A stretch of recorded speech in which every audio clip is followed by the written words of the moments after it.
দেশ স্বাধীন হওয়ার পর বলেছিল একটা ইলিশও ভারতে যেতে দিবে না, আর কিছুদিন পরেই শুনি ওমা সব ইলিশ মাছ চলে যাচ্ছে ভারত। আর এইটা শুনে বাংলাদেশের মানুষগুলা যে কি পরিমাণে দুঃখ পেয়েছে এবং এটা নিয়ে সোশ্যাল মিডিয়ায় যে যার মতো করে পোস্ট করেই যাচ্ছে। প্রথমে আমিও একটু দুঃখ পেয়েছিলাম, পরে চিন্তা করলাম না, তাদেরকে ইলিশ দেওয়ার বিনিময়ে মোটা অঙ্কের একটা টাকা নিচ্ছে, কত টাকা সেটা কিন্তু আমি জানি না। হ্যালো এভরিওয়ান, আসসালামু আলাইকুম, আশা করি সবাই ভালো আছেন। আমিও আল্লাহর রহমতে ভালো আছি। আজকে আমি রান্না করব আলু দিয়ে পটল দিয়ে ইলিশ মাছের ঝোল।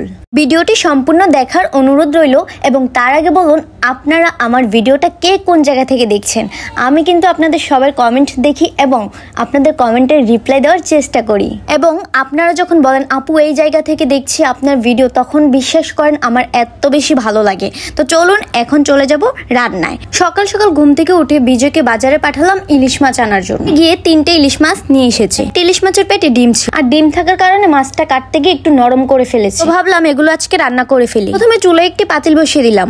আজকে আমি সিলভারের পাতিলে রান্না করব। আমার মনে হয় মার্বেলের পাতিলের চেয়ে সিলভারের পাতিলের রান্না অনেক বেশি মজা হয়। অল্প করে তেল দিয়ে পেঁয়াজ কুচি দিয়ে দিলাম। আমার মনে হয় ইলিশ মাছ রান্নায় ময় মশলা যত কম হবে ততই ইলিশ মাছের স্বাদ পাওয়া যাবে।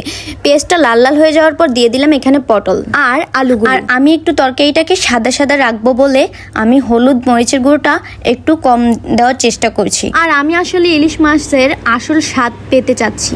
তো এখন এগুলোকে নেড়ে চেড়ে ভালোভাবে কষিয়ে নিব। তো সেই ফাঁকে চলুন আপনাদের সাথে আমার কিছু স্কিন কেয়ার প্রোডাক্ট শেয়ার করব।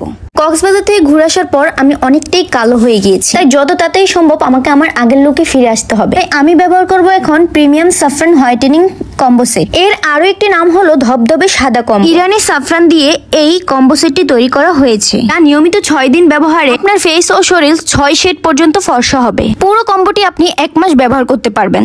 1 মাসে আপনার ফেস ও শরীর পার্মানেন্ট ভাবে ফর্সা হবে। 100% অরিজিনাল ও অথেন্টিক, 100% গ্যারান্টি পাবেন। Premium saffron whitening combo set made in Iran. এই কম্বোটিতে মোট 4টি প্রোডাক্ট রয়েছে: premium saffron night cream, premium saffron soap, premium gold soothing gel, premium saffron body cream. এগুলোর কার্যকারিতা হলো 100% ফেস 6 শেড পর্যন্ত ফর্সা হবে। ইরানি মেয়েদের মতো 24 ঘন্টা ফেস উজ্জ্বল হবে।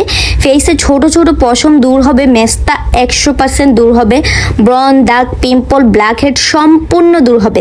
গলা থেকে পা পর্যন্ত পুরো বডি ফর্সা করবে। শরীরের কালো দাগ দূর করবে, গোপন অঙ্গের কালো দাগ দূর করবে, ফেসে অয়েলি ভাব দূর করবে। ব্যবহারের নিয়মটা তো দেখলেনই আমি কিভাবে ব্যবহার করতেছি।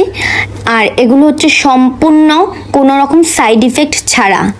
ছেলে এবং মেয়ে সবাই ব্যবহার করতে পারবেন। অল্প সময়ের মধ্যে ইনস্ট্যান্ট একটা পার্মানেন্ট ভাবে ফর্সা হতে চান, শুধুমাত্র এই প্রোডাক্টগুলো তাদের জন্য। আমি প্রোডাক্টগুলো পারচেজ করেছি Facebook page classy messy by Naznin page থেকে।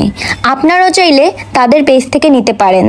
সারা বাংলাদেশে কেবল তারাই গ্যারান্টি সহকারে আপনার হাতে পৌঁছে দিবে প্রিমিয়াম সাফরান হোয়াইটেনিং কম্বো সেটটি। আমি তাদের পেজটি ডেসক্রিপশনে দিয়ে দিচ্ছি, আপনারা চাইলে সেই লিঙ্কে ক্লিক করে সরাসরি তাদের পেজ থেকে অর্ডার করতে পারবেন এবং আমার নাম বললে আপনারা একটা ডিসকাউন্টও পেয়ে যাবেন। আপনারা তাদের পেজ থেকে যাচাই বাছাই করে আপনাদের ইচ্ছে মতো যে কোনো প্রোডাক্টও নিতে পারবেন। আর যদি কিছু নাও নিতে পারেন তাহলে আপনারা যারা আমাকে পছন্দ করেন তারা একটু হলেও তাদের পেজটা গিয়ে ভিজিট করে আসবেন, একটু লাইক দিয়ে আসবেন। যে আমার তরকারিটা কষানো শেষ, এখন আমি দিয়ে দিলাম কয়েকটা কাঁচামরিচ আর দিয়ে দিচ্ছি হচ্ছে পরিমাণ মতো লবণ। এরপর সামান্য একটু নেড়ে চেড়ে দিয়ে দিব হচ্ছে 1 বালতি পানি, কারণ বলেছি না ঝোল ঝোল খাবো, ঝোল থাকতে হবে, তো তাই অনেকগুলো পানি দিয়ে দিয়েছি। এই যে ইলিশ মাছ, তো ইলিশ মাছগুলো বলতেছি একটু নরম হয়ে গিয়েছে, কোনো সমস্যা নেই, পেটের মধ্যে ডিম ছিল তো তাই। তো এখন সবগুলো এক এক করে ইলিশ মাছ আমি দিয়ে দিব পানির মধ্যেই। পানির মাছ আবার পানিতেই চলে গেল। এই যে আমি সবগুলো মাছ দিয়ে দিলাম। তো এখন আমি ঢাকনা দিয়ে দিলাম। ঢাকনা দেওয়ার পর অনেকক্ষণ জাল হতে হতে আমার তরকারিটা হয়ে যাবে। তো এখন বলুন আপনাদের আমার ভিডিও কেমন লাগে। যাদের ভালো লাগে না তারা তো অবশ্যই গালাগালি করবে, সেটা আমি জানি। আর যাদের ভালো লাগে তারা তো বলবেনই কেমন লাগে, আর আপনারা বলবেন আমি কি ধরনের ভিডিও করতে পারি। তো এই তো আমার তরকারি রান্না শেষ, আমি ফাইনাল ভিডিওটা নিতে পারি না একদম শেষের। তো আপনাদের যদি আমার ভিডিও ভালো লাগলে লাইক কমেন্ট অবশ্যই শেয়ার করে দিবেন। আর ভিডিওটা দেখার জন্য ধন্যবাদ।